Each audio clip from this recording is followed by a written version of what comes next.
Bonjour chers étudiants et chères étudiantes. Alors c'est votre neuvième cours, donc neuvième cours sur l'interprétation de la Bible. Alors vous avez vu que c'est un cours qui est quand même assez consistant, il y a beaucoup de notions qu'il faut avoir, certains vous les avez en partie, tout ou partie d'ailleurs. Si vous avez vraiment fait des études dites de théologie, certainement que vous connaissez pas mal de trucs que je vous enseigne là, et puis d'autres, vous êtes un peu surpris parce qu'il y a beaucoup de choses que vous ignoriez complètement, mais c'est pas grave, on est là tous pour apprendre. Donc rappelez-vous que ce cours, notre objectif, bien sûr, c'est de pouvoir donner une interprétation équilibrée selon différents passages qu'on peut étudier et puis selon des règles scripturaires, donc des règles d'intégrité scripturaire, avec ces règles d'interprétation. Et malheureusement, on voit que très souvent, bon, il y a des gens qui prêchent ou qui enseignent et qui violent complètement ces règles d'interprétation. C'est pour ça que je veux que vous soyez équilibrés dans ce que vous faites. Et si vous prêchez, vous enseignez la parole, faites attention, vous avez une grande, grande responsabilité devant le Seigneur, de ne pas dire n'importe quoi. Alors, si parfois on est ignorant de la parole, c'est une chose, mais on doit, normalement, quelqu'un qui ouvre la bouche pour prêcher et enseigner, c'est quelqu'un qui a reçu une éducation spirituelle, qui a été dans un institut biblique, une école biblique, qui a fait des études bibliques avant de pouvoir ouvrir la bouche. Il y a trop de gens qui se permettent de prêcher, d'enseigner, parce que Dieu a dit, parce que Dieu m'a dit que j'avais un ministère, etc. Oui, c'est très bien, mais il faut faire attention, parce que les auditeurs, on peut les amener vraiment vers des fausses doctrines. On a vu qu'il y a des fausses doctrines, il y a des faux prophètes, on a étudié ça, on va pas revenir là-dessus. Alors, on a vu certains exemples d'erreurs d'interprétation sur les bases d'interprétation de la Bible. Les chartes dans la chair, le shepherdship, les réunions de délivrance à outrance, ne jamais prendre un médicament, l'évangile à l'eau de rose, etc., etc. Donc faites attention à ça parce que c'est des trucs classiques qu'on entend à droite et à gauche.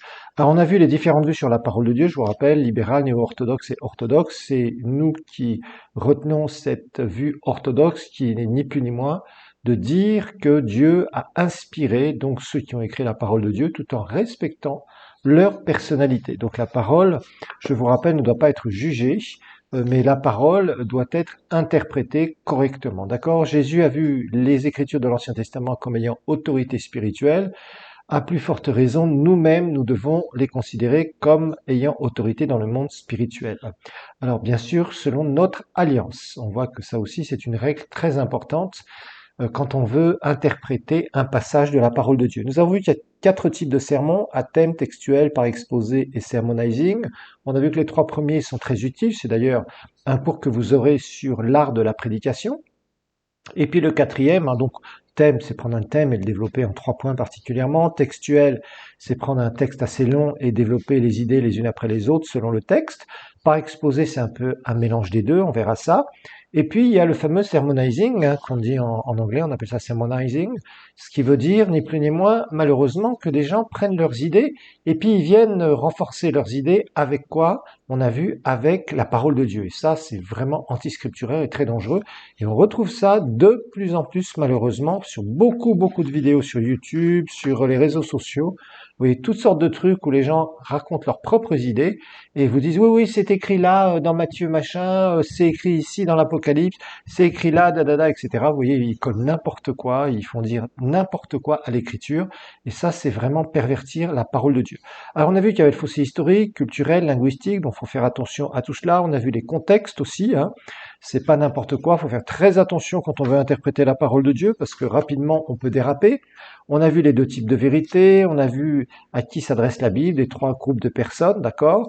On a vu que la Bible doit être interprétée littéralement, on a vu que dans la Bible il y a la prose, la poésie, les prophéties et les événements de la fin des temps. On a vu qu'il y a un langage aussi symbolique dans certaines prophéties. On a vu 4 sortes de façons de parler dans la Bible, les hyperboles, ces fameuses déclarations exagérées, les personnifications, les similitudes et les métaphores. Alors, leçon numéro 4, nous avions vu interpréter correctement la Bible, l'étymologie, le contexte historique, contexte culturel. On a vu faire attention, ce qui nous permet de mieux comprendre certains passages de la parole de Dieu. Alors, les passages implicites et explicites, ça je vous ai dit, faire très très attention avec ça.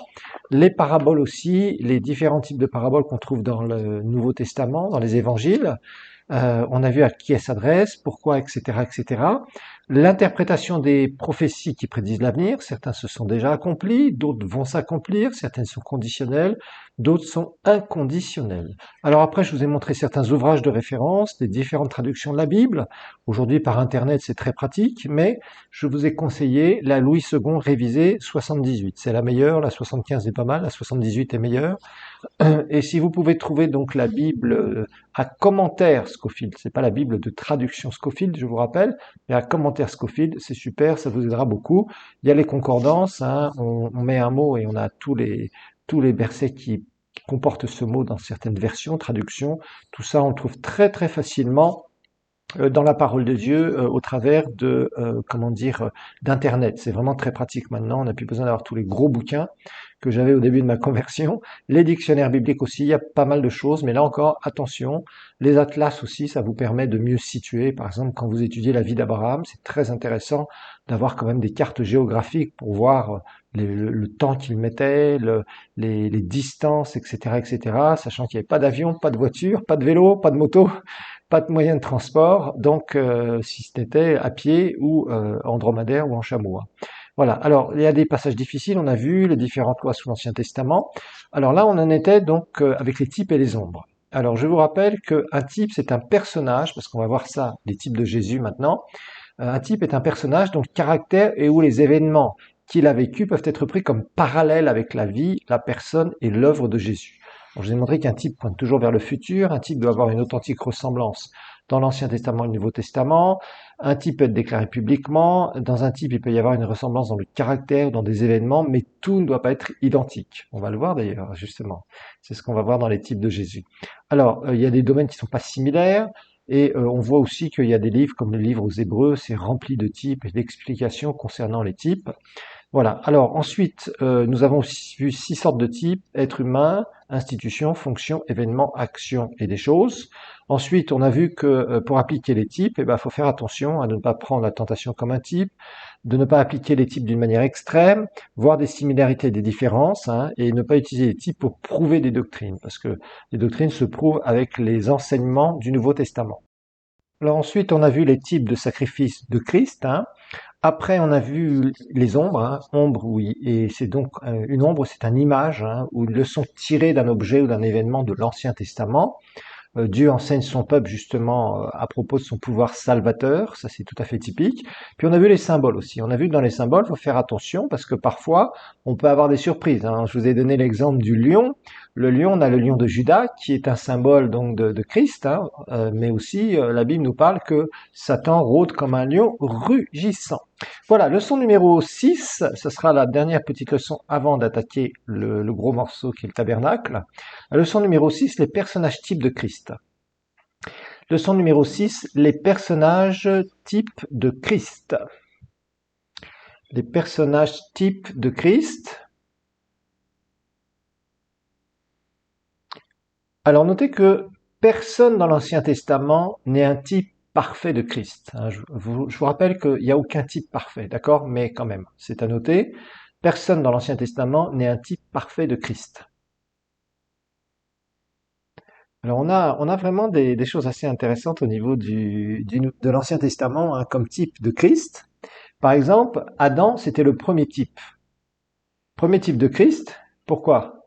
Parce que Ève a été tirée d'Adam, hein, de la côte d'Adam. Rappelez-vous, Dieu a endormi Adam. Il lui a pris une côte. On ne sait pas trop comment les choses ont été faites. Il faut dire ce qui est. Mais c'est ce que la Bible dit et nous croyons la parole de Dieu, même si parfois il y a des choses qui pourraient nous surprendre dans certains domaines. Donc, Adam est un type. Adam est un type de Christ. Ok. Et bien évidemment, Ève est un type de l'Église. Bon, ça c'est une parenthèse, d'accord? Pourquoi? Parce que elle a été tirée d'Adam, comme l'Église a été tirée de Christ. Voilà, tout simplement. Ok, donc ça c'est le premier type qu'on peut trouver. Alors il y a 7 personnes qui sont des types de Jésus dans l'Ancien Testament. Alors les types vraiment très principaux, hein, c'est vraiment les types les plus intéressants où on peut vraiment découvrir beaucoup plus de parallèles, hein, parce que bon, c'est sûr, Adam est un type, on va pas le compter dedans. On va prendre donc 7 types de Jésus dans l'Ancien Testament. 7 types de Jésus dans l'Ancien Testament. 7 types, on pourrait mettre plus remarquables, voilà, ce serait plus exact comme sous-titre. Alors Isaac,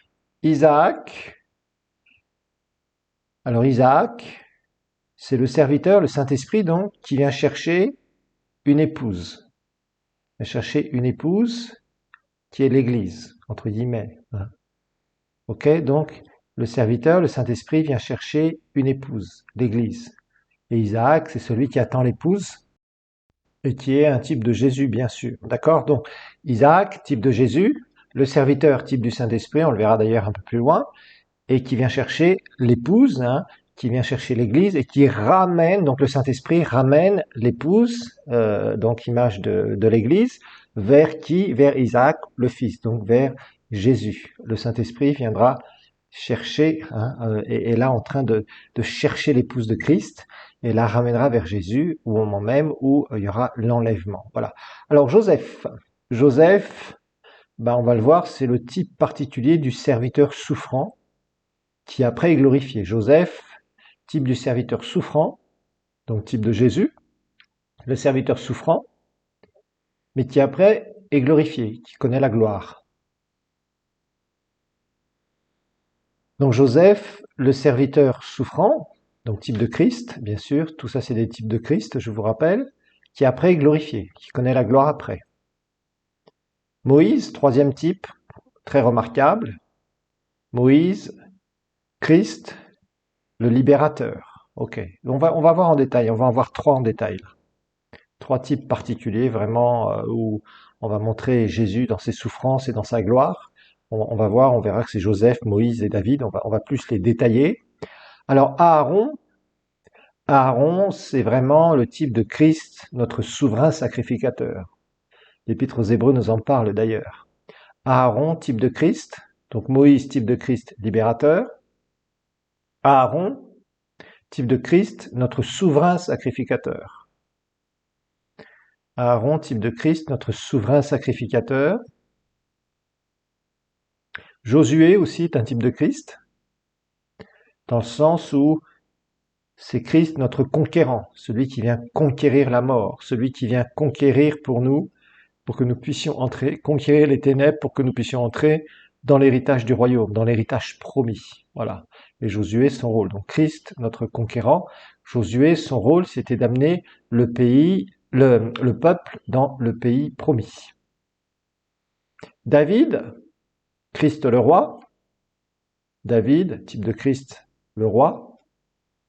David est considéré comme le meilleur roi d'Israël, même s'il a fait bien des erreurs, et c'est là où c'est pas un type de Christ. Vous voyez, faut faire attention, hein, faut vraiment, quand on regarde les types et les ombres, il faut vraiment quand même faire avoir un équilibre. C'est pour ça que vaut mieux se référer souvent à des gens qui sont des érudits au niveau de la théologie, pour pas essayer de commencer à deviner des trucs et à commencer à s'emballer dans des détails qui finalement nous amèneraient à des erreurs d'interprétation. Vous voyez, c'est toujours le même truc. Hein. Quand on veut interpréter la parole de Dieu, il faut quand même faire attention. Il faut regarder qu'est-ce que les autres ont dit aussi, d'accord? C'est pas seulement dire oh le Saint-Esprit m'a révélé tout ça. Oui, d'accord, mais est-ce que les autres n'ont pas le Saint-Esprit aussi? Et quand on compare certaines choses, vous savez, moi, il y a beaucoup d'enseignements, ce sont des enseignements que j'ai entendus, ou que parfois j'ai pu avoir plus de révélations sur certains domaines. Mais à la base, il y a rien, on va pas réinventer l'eau chaude, hein, il faut être clair, hein. L'eau chaude existe déjà, et c'est la même chose pour l'interprétation de la Bible. Il y a des gens qui ont travaillé durement pour donner des bonnes interprétations, qu'on fait des commentaires, et certains de ces commentaires sont vraiment très très très bons, d'autres c'est plus douteux.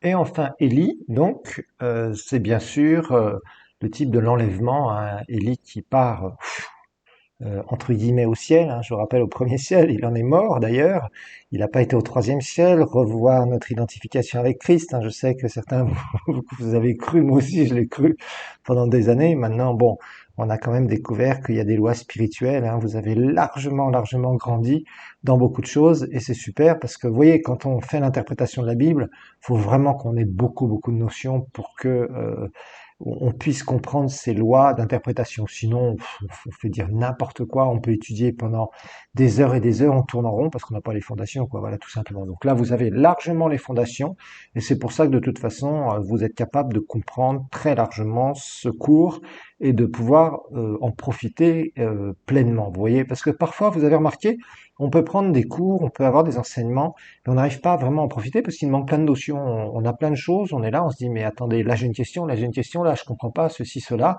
Puis au bout d'un moment, bah finalement, ça nous a rien apporté de réellement intéressant, ni dans notre vie spirituelle, ni quand on fait d'ailleurs des études dans le naturel. Si on prend d'un niveau trop haut quelques des cours, on n'a pas toutes les fondations, bah on va planer, hein, on va nous dire des choses, on va dire oui c'est quoi ce truc, etc., etc. Ok, alors maintenant on va regarder trois types particuliers hein, qu'on va étudier justement parce que là on va voir que dans certains de ces types on voit Jésus dans ses souffrances et dans sa gloire. Donc on va voir ces personnages qui vont vivre des moments très difficiles et puis donc des souffrances, mais il y a un moment où vraiment le Seigneur va les élever et c'est vraiment des types de Christ dans ce domaine-là. Rappelez-vous que Jésus va être humilié, il va s'humilier lui-même jusqu'à la mort de la croix. C'est pourquoi, nous dit Philippiens, Dieu l'a souverainement élevé, voilà, tout simplement. Et ça, c'est vraiment super. Et on a des types comme ça, donc des personnages de l'Ancien Testament qui ont vécu ce genre de choses. Bien sûr, ce sont des types, ça veut dire que ce ne sont pas les mêmes souffrances que Jésus a eues, parce que Jésus, nous le savons spirituellement, a souffert. C'était horrible de chez horrible, personne d'autre n'aurait pu accomplir une telle chose. Il n'y a que Christ lui-même, Dieu le Fils en chair, qui était sans péché, qui est mort pour nous et qui a subi à notre place tout le châtiment qu'on devait subir. Alors Joseph, on va regarder Joseph d'abord. Joseph, Joseph, on en avait parlé un petit peu précédemment, donc le bien-aimé du Père, hein, donc bien-aimé du Père. Joseph, donc bien-aimé du Père. Ensuite, il est envoyé par son Père avec une mission. Hein, il doit s'enquérir des animaux, il doit s'enquérir de ses frères, etc. Il est envoyé par son père avec une mission, mais il n'est pas reçu. Hein, ses frères ne l'ont pas, ne l'ont pas reçu, parce que bon, bien sûr, ils voulaient le tuer. Donc, bien-aimé du père, envoyé par son père avec une mission, il n'est pas reçu, il voulait le tuer. Il est livré à l'ennemi, bien-aimé du père, envoyé par son père avec une mission, pas reçu, on voulait le tuer, livré à l'ennemi, considéré comme mort pendant des années. Considéré comme mort pendant des années. Alors là, il y a toute une image ici, bien sûr. Considéré comme mort pendant des années, vous savez que les Juifs n'ont jamais reconnu que Jésus était ressuscité d'entre les morts. Et à la fin de la tribulation, quand Jésus va retourner pour la deuxième fois, hein, ce sera sa troisième venue, mais son deuxième retour, à la fin de la tribulation, où on étudiera ça, je vous rappelle, dans Dispensation, eh bien, c'est là où il va se révéler et ils vont reconnaître celui qu'ils ont percé, nous dit Zacharie. Voilà, tout simplement. Donc ça, c'est toute une image. Et rappelez-vous, Joseph va, au bout d'un moment, ses frères vont revenir en Égypte parce qu'il y a la famine en Canaan.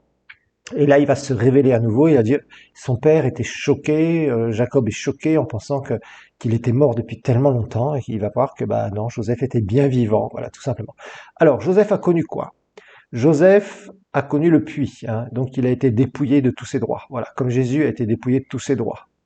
Voilà, Joseph a connu le puits. Dans le puits, c'est cette image où d'un seul coup, bah, il est jeté dans cette citerne, dans ce puits, et puis finalement, il perd tous ses droits. Il se retrouve, son environnement d'un seul coup s'écroule complètement. Lui qui était le petit chouchou de papa, lui à qui on faisait toutes les faveurs, etc., etc. Il est donc dépouillé de ses droits, comme Jésus d'ailleurs s'est dépouillé lui-même d'ailleurs de ses droits. Alors, il est acheté comme un esclave, rappelez-vous, Jésus aussi a été vendu hein, pour 30 pièces d'argent. Voilà, l'achat comme un esclave, Jésus vendu pour 30 pièces d'argent. Donc tout ça, ce sont des parallèles type de Christ. Hein. Alors dans la maison de Potiphar, Joseph est un serviteur, hein, littéralement esclave. Et Jésus aussi est venu pour quoi? Il est venu pour servir, pour servir. Donc dans la maison de Potiphar, Joseph est un serviteur, et ça c'est enfin un parallèle avec la vie de Jésus, Jésus qui est venu pour servir et non pas pour être servi. Ensuite, la prison. La prison, Joseph a été accusé faussement, comme Jésus a été aussi faussement accusé. Voilà. La prison, Joseph donc a été accusé faussement, comme Jésus a été faussement accusé. Ensuite, autre chose, donc dans la prison, Joseph avait un message de vie et de mort. Rappelez-vous, hein, pour le panetier et pour les chansons, hein, l'un qui servait le pain, l'autre qui servait le vin auprès de Pharaon. Il y en a un à qui il a dit, toi tu vas mourir, et l'autre il a dit, toi tu vas sortir. Voilà, tout simplement. Et ça c'est la même chose quand Jésus était dans le sein d'Abraham, hein, et après la Bible nous dit qu'il a, dans 1 Pierre 3, 19, 1 Pierre 3, on va lire à partir du verset 18, hein, 1 Pierre chapitre 3, verset 18.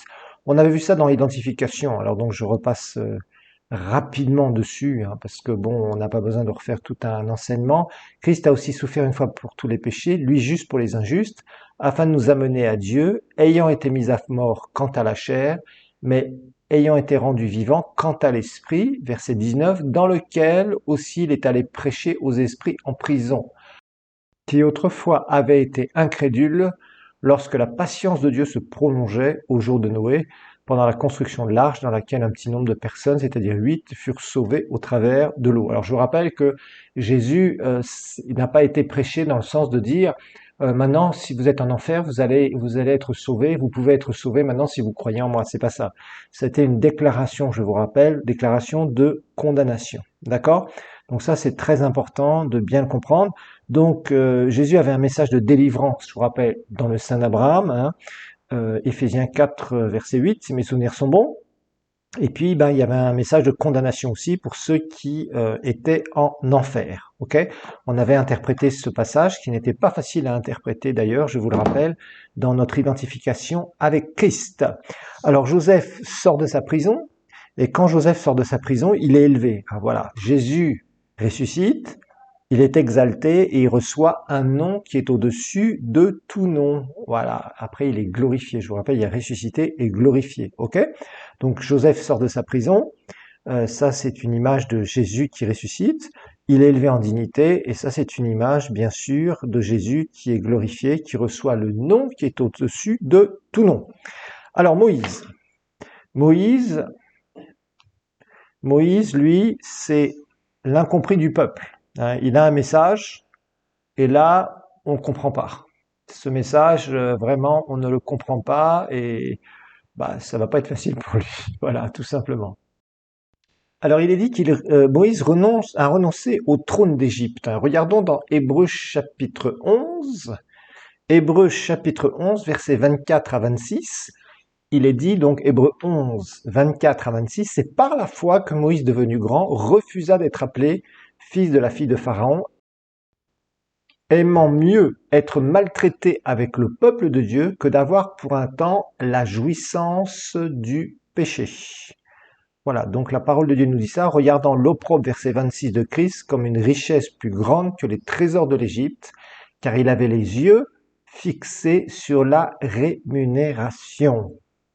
Alors, on voit que effectivement, il renonce au trône d'Égypte, et Jésus, hein, Philippiens 2, on l'a cité tout à l'heure, on l'a pas lu, on va quand même le lire, Philippiens chapitre 2, hein, pour les parallèles, on va regarder un petit peu.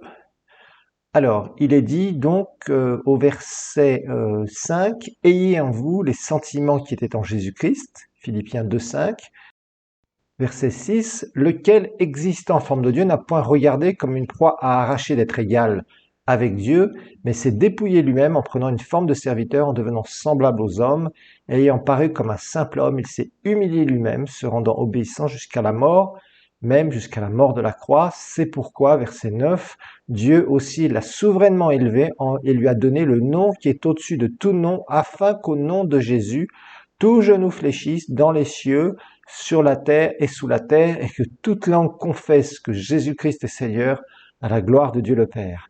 Oh, j'imagine que le jour où Paul a écrit ça, il devait être sous une onction des plus incroyables.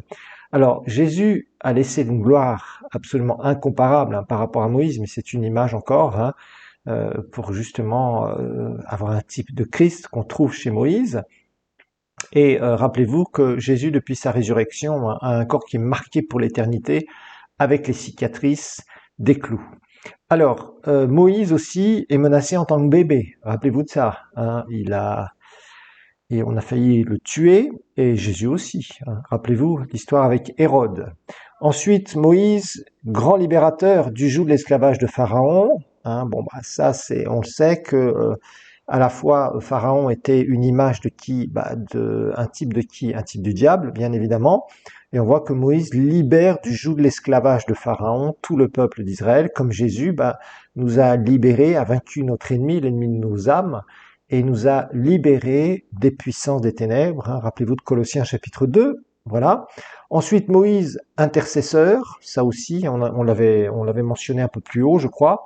Donc Moïse, intercesseur, ça aussi, c'est tout à fait type de Christ dans ce côté de caractère et de ministère et d'action au niveau de la prière. Voilà, donc on voit ce deuxième type. Maintenant, le troisième type qu'on peut trouver parmi les types dans l'Ancien Testament, les types de Jésus dans l'Ancien Testament, des plus parlants, mais les troisième type qui montre les souffrances et la gloire de Jésus, c'est David aussi. Donc David, on sait qu'il est né où? À Bethléem, hein, et Jésus est né à Bethléem, bien sûr, comme Christ. Il est oint comme Christ, hein, il est oint en tant que roi, bien sûr. Il a du succès contre l'ennemi. Jésus est venu faire quoi? Il est venu détruire les œuvres du diable. Voilà, c'est ce qu'on a. Et puis, donc né à Bethléem comme Christ, oint comme Christ, comme roi, succès contre l'ennemi. Jésus va détruire les œuvres du diable régulièrement dans son ministère. Et aussi, bien sûr, il est le bon roi par excellence. Voilà, donc nous en avons terminé avec les types de Christ. Et maintenant, nous allons voir la leçon numéro 7, qui est l'étude sur le tabernacle. Donc, leçon numéro 7, nous allons donc aborder l'étude sur le tabernacle. Parce que dans votre formation, vous avez besoin de connaître vraiment ce qu'était le tabernacle. Bon, c'est vrai qu'aujourd'hui, ce n'est plus actuel puisque nous sommes maintenant dans une relation avec le Seigneur et directement nous communiquons avec le troisième ciel au travers du nom de Jésus, hein, qui prend nos prières et qui les transmet au Père et qui y répond selon notre foi. Maintenant, il faut comprendre que dans la parole de Dieu, particulièrement dans l'Ancien Testament, les Juifs n'avaient pas un accès comme nous avons un accès. Eux, ils étaient pécheurs, mais c'était un peuple particulier à qui Dieu avait donné certains privilèges selon certaines lois spirituelles, et il va y avoir une approche qu'ils pourront faire de la part près du Dieu très saint, trois fois saint, et il va y avoir tout un protocole. Alors, on va regarder d'abord, on va donner une définition, une description, une définition. Donc, notez le tabernacle, donc c'est un temple portatif provisoire, voilà. C'est comme ça qu'on aura une meilleure définition. Temple portatif provisoire, où le Seigneur rencontrait son peuple. Où le Seigneur rencontrait son peuple. Alors on va regarder, hein, vous suivez bien avec le syllabus, parce que là il y a comme beaucoup de références bibliques. On ne pourra pas tout lire, on ne pourra pas tout voir de A jusqu'à Z, parce que ça serait vraiment trop long. Ça aussi, ça vous demandera une étude personnelle que je vous conseillerais de faire, parce que vous étudiez la parole de Dieu. Voilà. Donc, on va lire Exode chapitre 33, du verset 7 à 10. Il est dit, Moïse prit la tente, Exode 33, 7 à 10. Moïse prit la tente et la dressa hors du camp. La tente, ce qu'on appelle la tente d'assignation, ou le tabernacle. Ça va être la même chose, d'accord? Alors, à quelque distance, il l'appela tente d'assignation, ou en fait, tente d'assignation, ça veut dire tente de la rencontre. Voilà ce que ça veut dire. Bon, on va simplifier les choses parce que sinon on a des mots un peu trop théologiques. Donc Moïse prit la tente ou le tabernacle si vous préférez et l'adressa. Donc il va dresser le tabernacle hors du camp à quelque distance. Il l'appela tente d'assignation, donc tente de la rencontre. Et tous ceux qui consultaient l'Éternel allaient vers la tente d'assignation qui était hors du camp. Lorsque Moïse se rendait à la tente, tout le peuple se levait, chacun se tenait à l'entrée de sa tente, hein, donc ça c'est les tentes où ils habitaient, hein, et suivait des yeux Moïse jusqu'à ce qu'il fût entré dans la tente. Et lorsque Moïse était entré dans la tente, dans le tabernacle, hein, donc, la colonne de nuée descendait et s'arrêtait à l'entrée de la tente et l'Éternel parlait avec Moïse. Waouh! Ça devait être, ça devait être vraiment quelque chose de voir ça avec ses propres yeux. Tout le peuple voyait la colonne de nuée qui s'arrêtait à l'entrée de la tente. Tout le peuple se levait et se prosternait à l'entrée de sa tente. Voilà. Alors, c'est vraiment étonnant, hein, mais je vous rappelle que les Israélites ont vu de leurs yeux beaucoup de miracles, mais ça n'a pas travaillé leur caractère. C'était des rebelles, je vous le rappelle. Souvent, on se dit, ah, si on pouvait voir des choses comme ça, aussi spectaculaires. Ben, Israël a vu des choses très spectaculaires, mais ils ont été un peuple de rebelles, ils ne sont pas rentrés dans les promesses. Voilà.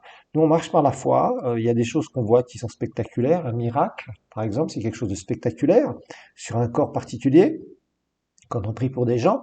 Par contre, ou des démons qui sont chassés, ou même la prière en langue, c'est un miracle. Voilà, voici les signes qui accompagneront ceux qui auront cru, Marc 16, voilà.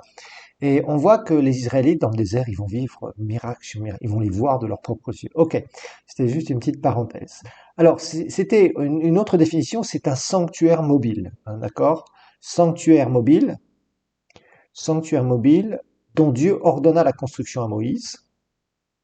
Donc, sanctuaire mobile dont Dieu ordonna la construction à Moïse sur le Sinaï, donc dans le désert du Sinaï, hein, et qui accompagna les Israélites jusqu'en terre promise. Voilà, donc ça, le tabernacle, donc, temple portatif provisoire, l'objectif était que son peuple puisse faire une rencontre avec lui, mais il va y avoir un protocole, il va y avoir des intermédiaires, justement, et c'est là où les sacrificateurs, c'était les intermédiaires, les prêtres, voilà, toujours, hein, l'aspect d'être prêtre, c'est toujours être l'intermédiaire, voilà, sacrificateur. Quand on dit que Dieu a fait de nous des sacrificateurs, c'est parce que nous prenons des requêtes de d'autres personnes, entre autres d'inconvertis, et nous venons les présenter devant le Seigneur pour qu'ils soient sauvés. Vous voyez, ça c'est cet aspect aujourd'hui où nous sommes des sacrificateurs. C'est important de comprendre ça, de comprendre notre rôle aujourd'hui, mais toujours à la lumière du Nouveau Testament. Vous voyez, l'Ancien Testament, c'est bien, c'est super, on a vraiment des très belles choses qu'on étudie, mais rappelez-vous, on a une meilleure alliance basée sur de meilleures promesses. Mais alors là, dans le tabernacle, on va voir vraiment des choses extraordinaires, des images, des ombres, des types, etc., etc. Là, c'est tout à fait, c'est vraiment typique. Hein. Vraiment, on aura ça.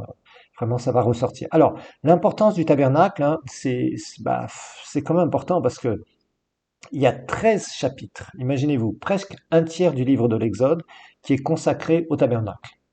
Donc 13 chapitres, environ un tiers du livre de l'Exode. Ça, c'est pour une connaissance théologique pour vous.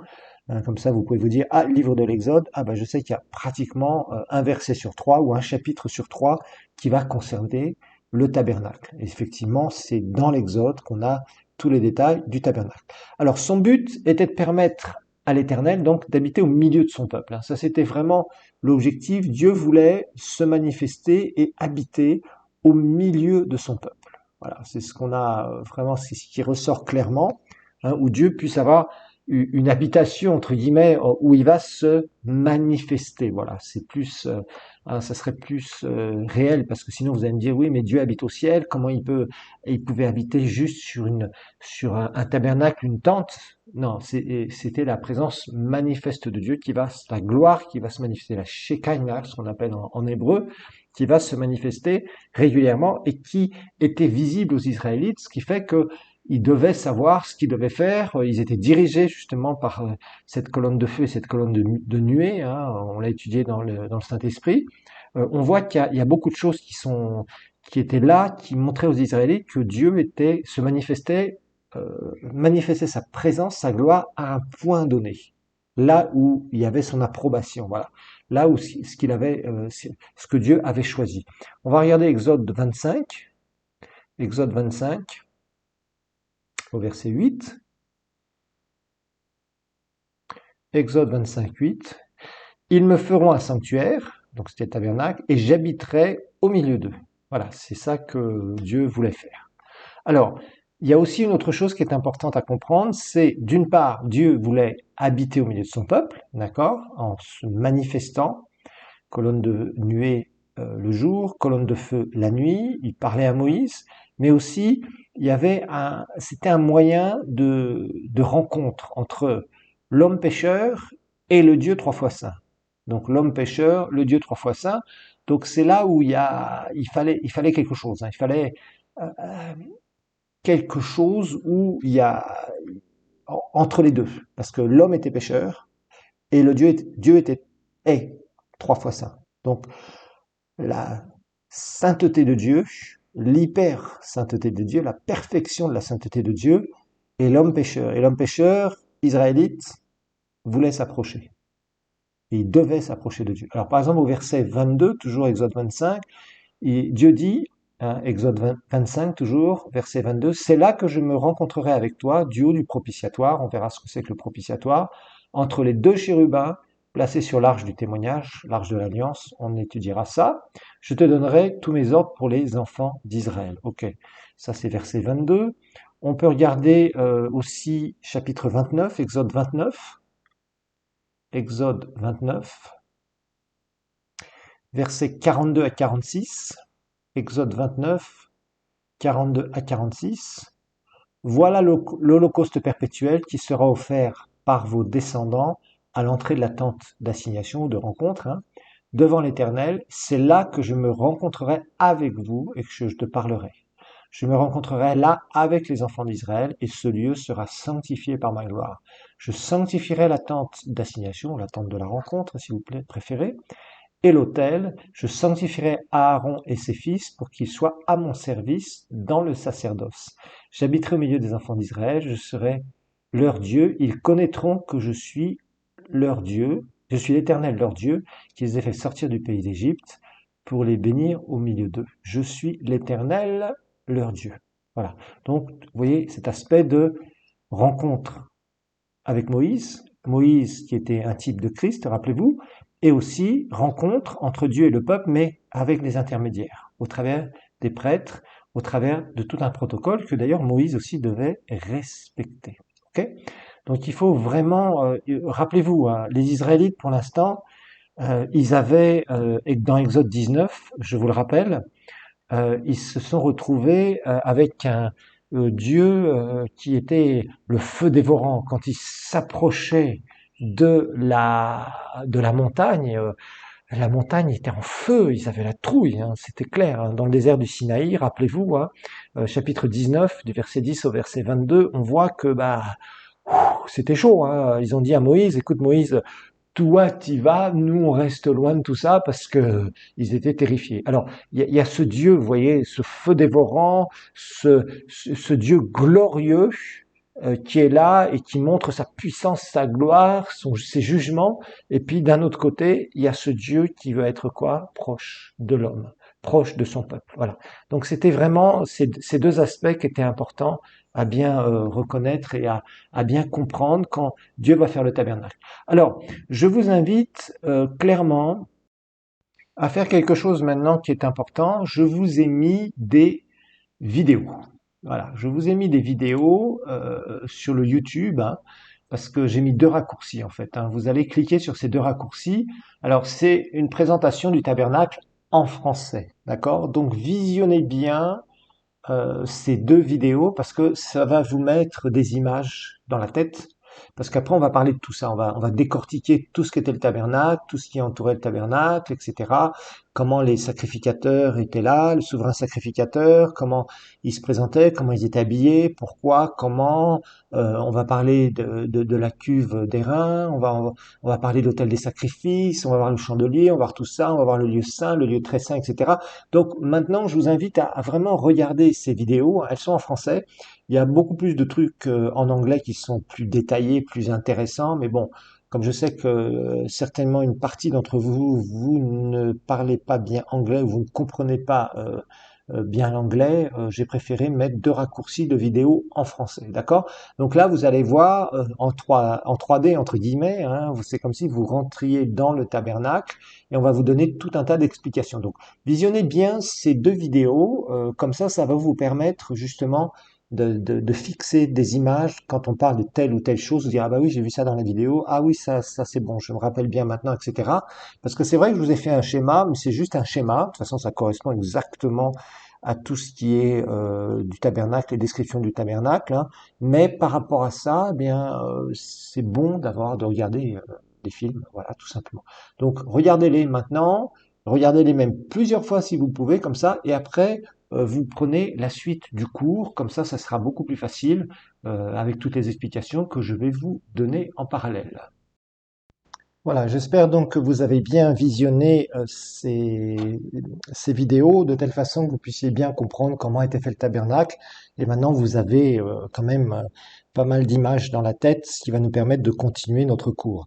Alors, on voit que l'image et l'ombre, hein, ça a d'ailleurs été dit dans les vidéos, hein, du sanctuaire céleste, c'était reproduit dans le tabernacle. Bon, bien sûr, c'était une image, une ombre, donc évidemment, c'est très imparfait, mais c'est ce que Dieu avait de meilleur pour l'instant avec la loi de Moïse, hein. Rappelez-vous qu'avec la loi de Moïse, les péchés ne vont pas être pardonnés, mais ils vont être couverts par le sang des animaux.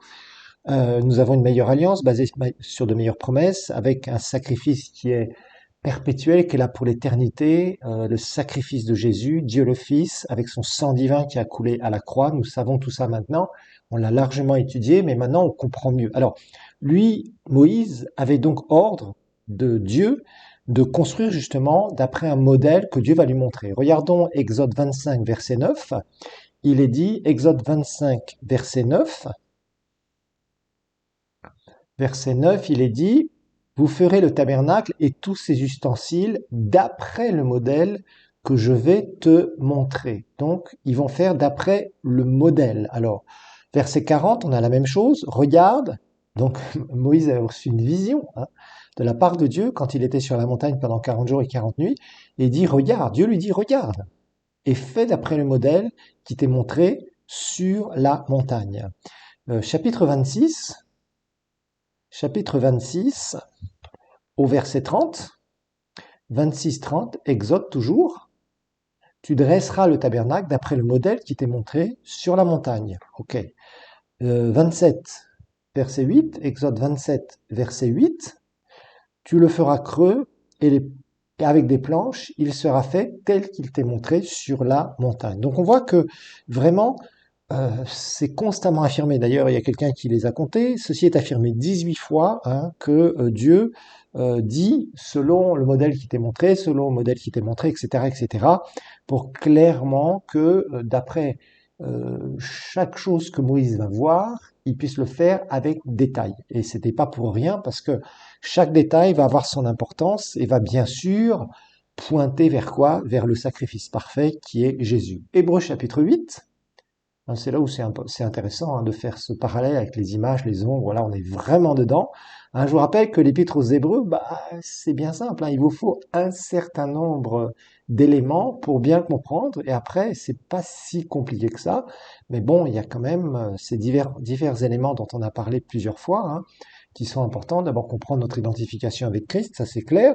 Comprendre tout ce qui est image avec le tabernacle, bien évidemment, et tout ce qui est type, ombre, avec interprétation de la Bible. Donc tout ça, c'est important et c'est indispensable pour comprendre l'Épître aux Hébreux. Alors, regardons Hébreux 2. Ensuite, alors, comme ministre du sanctuaire et du véritable tabernacle qui a été dressé par le Seigneur et non par un homme, vous voyez la comparaison, non par le Seigneur mais par un homme, ok, verset 4, s'il était sur la terre, il ne serait pas même sacrificateur, puisque là sont ceux qui présentent les offrandes selon la loi, verset 5, lesquels célèbrent un culte, image, regardez bien, et ombre, hein, on a expliqué déjà ça, des choses célestes, selon que Moïse en fut divinement averti, lorsqu'il allait construire le tabernacle. Et soin, lui dit-il, de faire tout d'après le modèle qui t'a été montré sur la montagne. Et après, bien évidemment, l'auteur de l'Épître aux Hébreux va faire une comparaison, mais maintenant, c'est Jésus, a obtenu un ministère d'autant supérieur qu'il est le médiateur d'une alliance plus excellente. Vous voyez, on a ces comparaisons, mais on voit bien, il y a un modèle qui a été donné à Moïse dans une vision, c'est très clair, et ce modèle, Moïse devra le suivre parfaitement, devra le suivre à la lettre. Pourquoi?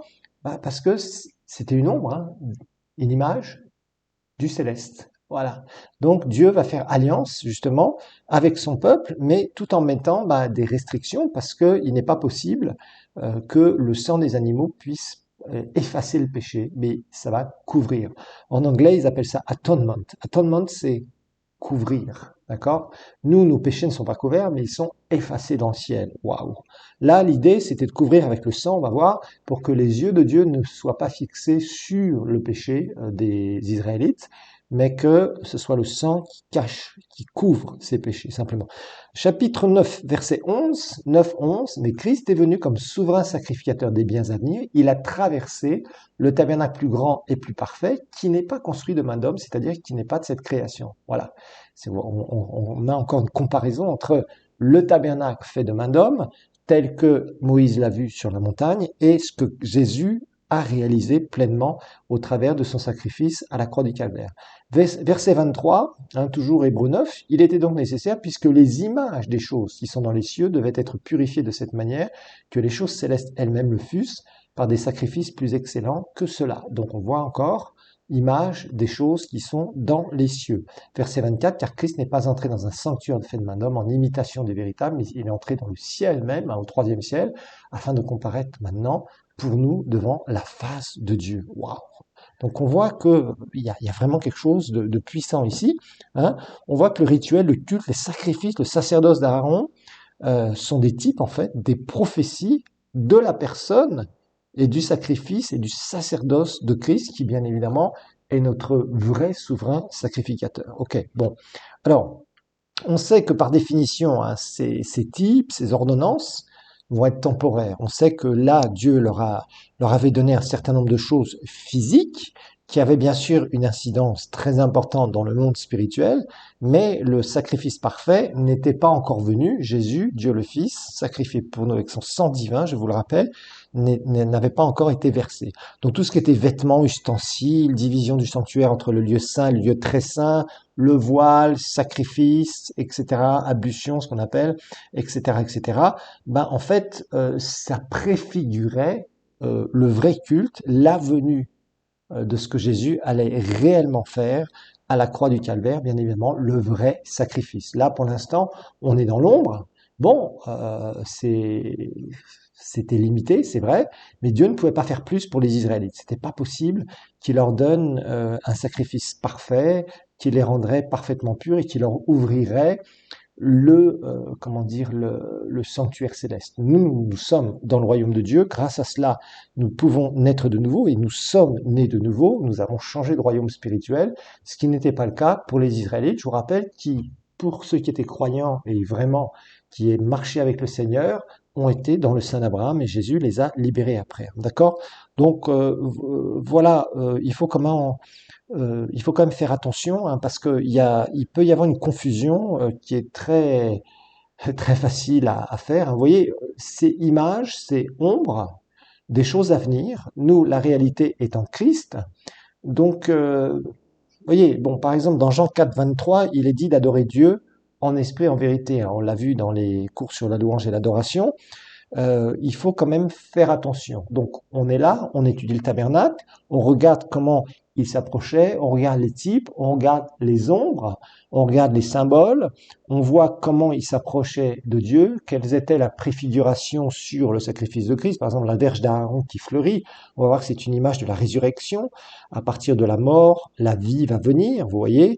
Bon, il y a plein de symboles super intéressants justement dans cette étude sur le tabernacle. Mais on ne peut pas aller trop loin non plus. Rappelez-vous, type et ombre, c'est pas au détail près, hein, avec trop de choses. Bon, ok. Mais il y a beaucoup, beaucoup d'images, beaucoup d'ombres, beaucoup de types, beaucoup de symboles dans l'étude du tabernacle. Ok? Alors, évidemment, les matériaux, hein. On va parler un peu des matériaux du tabernacle. Il y avait tout un tas de matériaux. Il y avait de la peau, il y avait de l'or, il y avait toutes sortes de choses. Il y avait du bois, il y avait du cuir, il y avait... Alors, on parle de peau de dauphin aussi, mais bon, est-ce que c'était réellement des dauphins? C'était traduit comme ça, mais c'est pas non plus très facile à voir. Alors, rappelez-vous aussi que les Israélites hein, avaient, parce que vous allez me dire, mais où est-ce qu'ils ont trouvé l'or hein, pour faire les chandeliers? Où est-ce qu'ils ont trouvé l'or pour recouvrir le coffre, hein, ce qu'on appelle le propitiatoire? Où est-ce que, comment dire, où est-ce qu'ils ont trouvé l'or pour faire les embases en or, etc., etc., des poteaux. Enfin, il y a plein de choses comme ça où il y a toutes sortes de choses. Il y a de l'or, il y a de l'argent, il y a de l'airain. Donc l'airain, c'est le cuivre, hein, je vous rappelle. Il y a les étoffes de fin lin, tout ça. Ben, en fait, rappelez-vous d'une chose. Quand les Israélites sont sortis d'Égypte, Exode 12, verset 35, il est dit, les enfants d'Israël Exode 12, 35, Exode. Les enfants d'Israël firent ce que Moïse avait dit et ils demandèrent aux Égyptiens des vases d'argent, des vases d'or et des vêtements. L'Éternel fit trouver grâce au peuple aux yeux des Égyptiens qui se rendirent à leur demande et ils dépouillèrent les Égyptiens. Donc vous voyez, ils sont partis avec de l'or, avec de l'argent, avec toutes sortes de richesses, plus bien sûr des vêtements. D'accord? Alors, il faut comprendre que ça, c'est ce qui leur a permis, entre autres, de construire le tabernacle. Ensuite, il y avait aussi des offrandes volontaires. Hein, ils avaient récupéré ça, mais ils vont donner pour le tabernacle. Regardons ensemble Exode, chapitre 25. Exode 25, à partir du verset 1, l'Éternel parla à Moïse et dit, parle aux enfants d'Israël, qui m'apportent une offrande, vous la recevrez pour moi, de tout homme qui la fera de bon cœur. Voici ce que vous recevrez d'eux en offrande, de l'or, de l'argent, de l'airain, des étoffes teintes en bleu, pourpre, en cramoisi, du fin lin, du poil de chèvre, des peaux de bélier, teintes en rouge, et les peaux de dauphin, du bois d'acacia, de l'huile pour le chandelier, des aromates, de l'huile d'onction pour le parfum odoriférant, des pierres d'onyx et d'autres pierres pour la garniture de l'éphod, et du pectoral. Ils me feront un sanctuaire, j'habiterai au milieu d'eux. Donc vous voyez, donc y a toutes sortes de choses que justement les Israélites vont donner en offrande au Seigneur. Pourquoi? Pour construire le tabernacle. D'ailleurs, ces textes-là sont souvent utilisés quand les pasteurs désirent vraiment voir des gens faire des offrandes, vous savez, pour construire ou pour acheter des terrains ou pour avoir donc tout ce qu'il faut pour l'Église de Dieu concernant l'acquisition donc ou la construction ou l'achat même d'un bâtiment pour l'Église. Alors, 25, Exode 35, pardon. Exode 35, verset 5. Prenez sur ce qui vous appartient une offrande pour l'Éternel. Tout homme dont le cœur est bien disposé apportera en offrande à l'Éternel de l'or, de l'argent, de l'airain, etc., etc. On voit à peu près les mêmes choses dans différents passages. Donc, ils avaient tellement amené, nous dit Exode 36, que d'ailleurs, il y avait déjà trop. Hein. D'accord? Donc, Exode 36, verset 6, Moïse fit publier dans le camp que personne, homme ou femme, ne s'occupa plus d'offrandes pour le sanctuaire, on empêcha ainsi le peuple d'en apporter. Oh, vous avez entendu un pasteur faire ça aujourd'hui? Dire non, non, non, ça y est, on en a trop, ça suffit, arrêtez. Bah oui, normalement, c'est ce que nous devrions faire en tant que serviteurs de Dieu. Vous voyez, on voit le cœur de ces personnes, on voit Moïse qui est là, c'est pas quelqu'un qui est là en train d'aimer l'argent en tant que leader, etc. Mais enfin, ça c'est encore un autre sujet, mais c'est triste de voir qu'aujourd'hui on a tellement de gens qui se disent serviteurs de Dieu et qui aiment l'argent, et d'ailleurs aussi des chrétiens qui aiment l'argent, et malheureusement c'est la racine de tous les maux. Alors, on estime vraiment à des millions et des millions de dollars le tabernacle, parce que il y avait beaucoup d'or, et on voit que il y avait aussi beaucoup de travail. Hein. Dieu va susciter des ouvriers très qualifiés, des gens extrêmement doués pour faire des sculptures, etc., etc., ce qui n'est pas donné bien sûr à tout le monde. Voilà, donc en gros c'est ça. Alors, il y a eu aussi des interprétations hein, sur les couleurs, les matériaux choisis, etc., etc. Vraiment, il y a des choses qui sont tout à fait je dirais, d'actualité au niveau de l'interprétation de la parole de Dieu. Puis des fois, il y a eu quand même quelques excès, il faut le dire. L'or, par exemple, c'est vraiment le symbole de la gloire. Hein. Je crois que dans les vidéos, vous avez eu pas mal de choses sur ça. On va en parler un peu. Faut pas non plus être trop puriste, parce qu'après, comme je vous dis, au bout d'un moment, dans les types et les ombres, il faut être prudent parce qu'on peut très facilement déraper avec des soi-disant détails qu'on aurait découverts ou que le Seigneur nous aurait montré. Et finalement, bon, c'est plus très, comment dire, ça devient, comment dire, ça commence à sortir d'un cadre d'interprétation correct. On commence à vraiment mettre l'emphase sur des choses, sur des détails qui sont pas essentiels. Voilà. Alors par contre, le voile, hein, dans Hébreux 10, verset 20, là, il y a vraiment, vraiment, vraiment, vraiment, vraiment quelque chose. Hein. Les vidéos en parlent aussi. Ça, c'est très important. Hébreux chapitre 10, disons verset 19, on va lire 19 et jusqu'à 22. Hein, Hébreux chapitre 10, 19 à 22. Je vous dis, l'épître aux Hébreux, franchement, avec identification et avec ce cours là sur l'interprétation de la Bible, et particulièrement cette partie sur le tabernacle, ça aura plus trop de secrets pour vous quand même. Hein. Vous, en tout cas, vous pouvez facilement interpréter après cela l'Épître aux Hébreux. Alors, regardons Hébreux 10, verset 19. Ainsi donc, frères, puisque nous avons au moyen du sang de Jésus une libre entrée dans le sanctuaire, par la route nouvelle et vivante qu'il a inaugurée pour nous, au travers du voile, c'est-à-dire de sa chair. Et puisque nous avons un souverain sacrificateur établi sur la maison de Dieu, approchons-nous donc avec un cœur sincère, dans la plénitude de la foi, les cœurs purifiés d'une mauvaise conscience et l'eau lavée d'une eau et le corps, lavé d'une eau pure. Retenons fermement la confession de notre espérance, car celui qui a fait la promesse est fidèle. Alors le voile représente quoi entre, rappelez-vous, le tabernacle, bon, il y a l'autel des sacrifices, il y a la cuve d'airain. Ensuite, vous avez la tente, qui est le tabernacle tel qu'il est, ok. Et dans cette tente, il y avait deux parties, deux grandes parties, le lieu saint et le lieu très saint. Et entre ces deux parties, il y avait un voile. Et le voile ici, c'est l'image de la chair de Jésus. Quand Jésus va mourir, le voile va être déchiré. On connaît tous ce symbole. En tout cas, j'espère que vous en avez entendu parler un jour ou l'autre dans une prédication. La chair de Christ déchirée à la croix, c'est cette image du voile justement, parce que Jésus s'est donné en sacrifice. Alors, on a accès au lieu très saint, c'est-à-dire au ciel. Voilà, tout simplement.